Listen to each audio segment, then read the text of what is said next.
இந்தியாவோட national animal எதுன்னு கேட்டா எல்லாருமே கரெக்டா சொல்லுவாங்க டைகர். பட் நிறைய பேருக்கு டவுட் இருக்கும், ஏன் டைகரை ஸ்பெசிஃபிக்கா வச்சாங்க, ஏன் லயனை வச்சிருக்கலாமே அப்படின்னு நிறைய டவுட் வரும். அதை தெளிவா இந்த வீடியோல சொல்றேன். 1972ல இருந்துதான் டைகரை வந்து இந்தியனோட நேஷனல் அனிமல்லா அனௌன்ஸ் பண்றாங்க. அதுக்கு முன்னாடி எது இருந்துச்சுன்னா லயன் தான் இருந்துச்சு. டைகரை அப்படி அனௌன்ஸ் பண்றதுக்கு ஒரு 3 ரீசன் சொல்றாங்க. அதை நான் தெளிவா சொல்றேன். ஃபர்ஸ்ட் என்னன்னா ஹிஸ்டாரிக்கல் ரெஃபரன்ஸ்.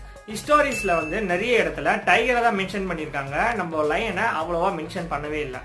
செகண்ட் ரீசன் என்னன்னா அதோட அவைலபிலிட்டி. இந்தியாவில் எடுத்து பார்த்துட்டீங்கன்னா லயனோட கவுண்டை விட டைகரோட கவுண்ட்ஸ் தான் அதிகமா இருக்கு. இதுதான் செகண்ட் ரீசன். தேர்ட் ரீசன் என்னன்னா ப்ராஜெக்ட் டைகர். டைகரோட கவுண்ட்ஸ் 1947ல 50,000 கிட்ட இருந்துச்சு. பட் 1970ஸ்ல வரும்போது அது 2,000க்கு வந்துருச்சு. அந்த டைகரோட ப்ரொடெக்ட் பண்ணணும் அப்படின்ற ஒரே ஒரு இன்டென்ஷனால ப்ராஜெக்ட் டைகர் ஒன்று லான்ச் பண்றாங்க. இந்த 3 ரீசனுக்காக தான் டைகரை national animal of India announce பண்றாங்க. இந்த மாதிரி வீடியோஸ் பார்க்கணும் அப்படின்னு